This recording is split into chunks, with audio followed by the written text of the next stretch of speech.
Hey guys, you guys excited? Look at this. We got the Shark IQ. I'll show you the box. Here's the front or back, I don't know. You got the side there. You got the other front or back. And feel free to pause the video. And there's underneath. So, I'll be honest with you guys, I do not know anything about the Shark IQ. I do know some basic specs. You got about 50 minutes on its high power suction mode, which is about 23 CFM. It has a self-emptying bin. This is called the Shark IQ R101, I believe, on the website.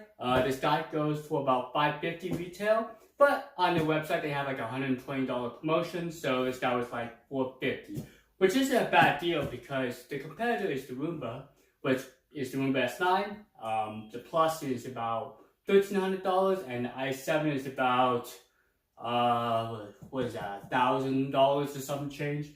Alright, let's go ahead and get this guy unboxed. Enough rambling, and stay till the end because I will show a clean test of this bad boy running. Alright, let's see. I'll just start tearing into this guy. Oh, look at this, guys. Ready? 1, 2, 3.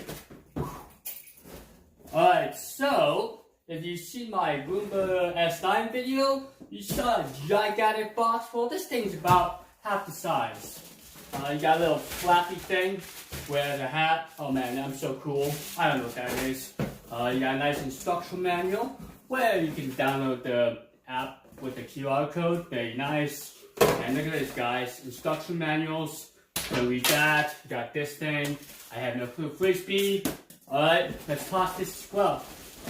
Ready? 1, 2, 3. I am just kidding. Look at this, guys. Put you guys up close. Yes. This is the robot, and you know me, I like to keep plastic on my robots, so I'll just leave it like this. Do you think it will work? I'm just kidding with you guys. Let's get this guy unboxed. Okay, let's see. Yeah. Very cool, huh? And you want to hear it? Let's see if you guys can. Wow, so shiny. Look, it has a little camera up top. You got your clean button and your dock. Very, very nice. And look, they even covered up the little logo. It says Shark on it. But, you see, it's already collecting fingerprints. Sad day. Are you ready? I love unwrapping stuff. Makes a cool sound. Look at all this wrappers. Okay. So, there's the robot. Hope I don't drop this thing. Alright, just put that right there for now. We got brushes, and then remove this guy. You guys can see that. Got the self-emptying bin underneath. Some more packaging, and here we go. As you can see, I'm clearly a professional. I know exactly what I'm doing. Power cable, and that looks like that's it. Okay, guys. So, doesn't look like we have too much here. We just got the robot. Let me get you guys up close here. Alright, so, can you see my jolly face? Hey, guys. Looks like we got some magnetic tape. I believe the Roborock has this as well. What you do is you place it around there you don't want the robot to go into, and it uses magnetics to sense this little strip here, and it will avoid that area. Very nice. Also, the robot's a smart mapping robot, so you can also do a keep out zone, which I have heard Shark is working on, but other people said that Shark isn't working on. So take it and leave it as that is. There might be an update down in the future, but for now, I don't think Shark's working on a keep out zone. But who knows? They might do that. Alright, so it looks like you got the power cable, you have the instructions. This is actually, let's see, what is this? I think it's just to help dock the robot, because this robot actually does not have a mop. It's just there to keep dirt away from your floors. That's what I can think what this thing is.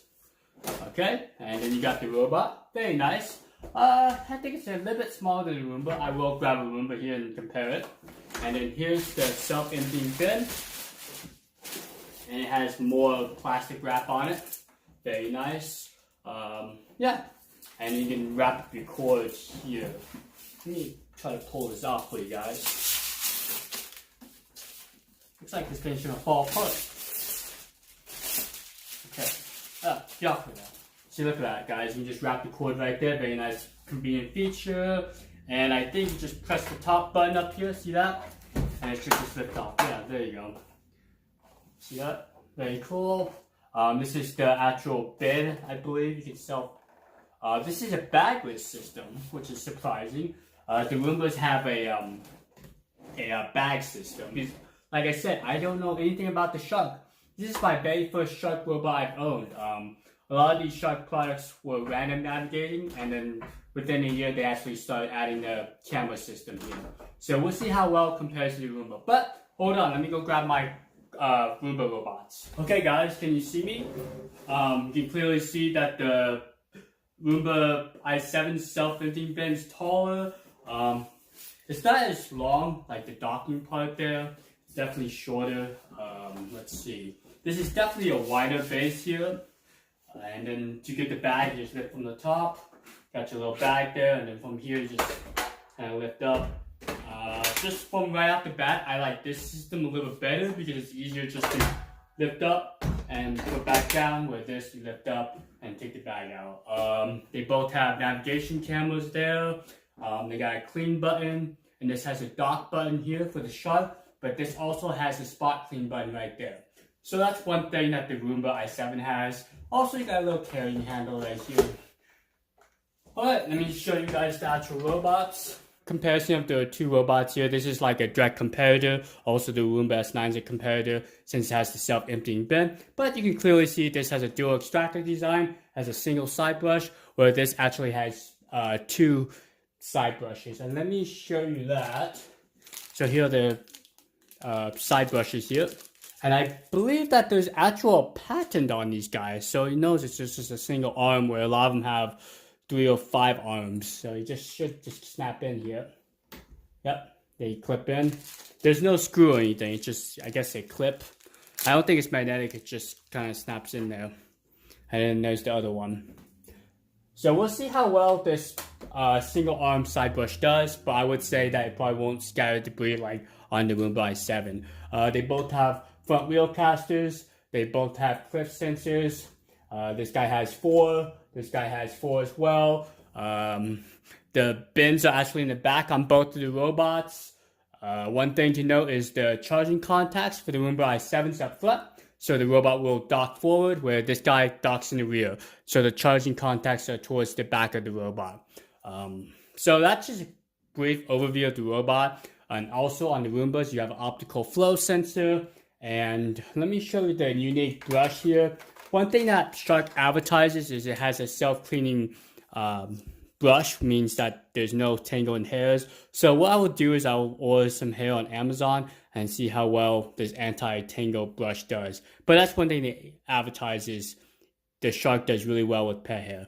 And I have found that the Roomba i7 does really well, as long as the S9. Alright, let's go ahead and get this guy charged up, and I'll show you a quick cleaning test. So if you watched my previous video on my Shark IQ, I did place a bunch of beads down and the extractors got stuck. So this time around, I decided to spread them out a little bit more evenly.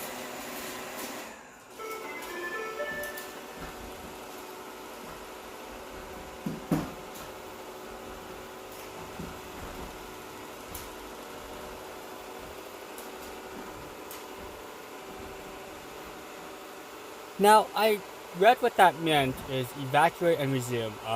So it looks like the robot can technically know when its dustbin's full, but I actually looked at the robot, the dustbin, and I will do a teardown video for you guys, but I do not see any dirt detection sensors like an ultrasonic sensor.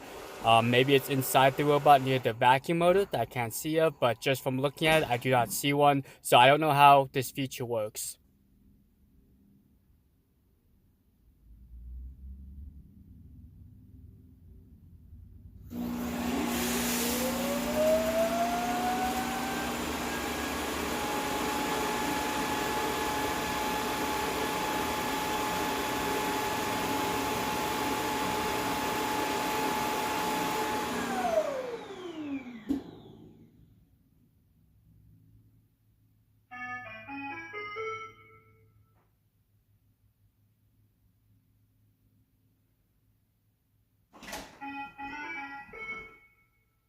Now, keep in mind is I've only had the Shark for a few days now. I haven't completed the mapping. Apparently, it needs to do 10 cleaning runs before it creates the map, so I'm still in the process of doing that.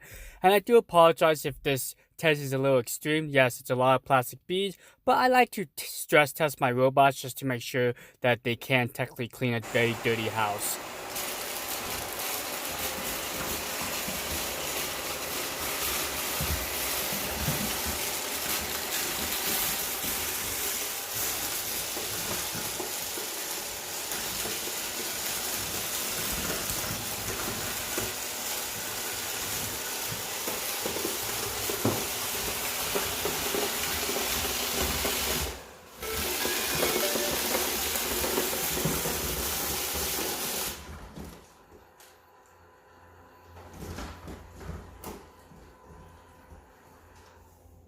Clean my brush roll. Error number 4. Okay, so what happened was the robot overfilled with beads. It looks like the robot doesn't have a dirt fall detection system, so I went ahead and stopped the job early. It looks like the dry weight of the dustbin's 49.59 ounces, and we'll see how much it picked up so far. It's about 64.1 ounces, so results are 14.51 ounces. And also there's a window to show you how much debris is in the bin, which is a nice feature. So I hope you like this type of video. If you do, please smash the like button. Tells me if this video is popular or not. And welcome to my channel. This is Robot Masters, where I do a lot of crazy testings of cool robot vacuums. Take care. See you later.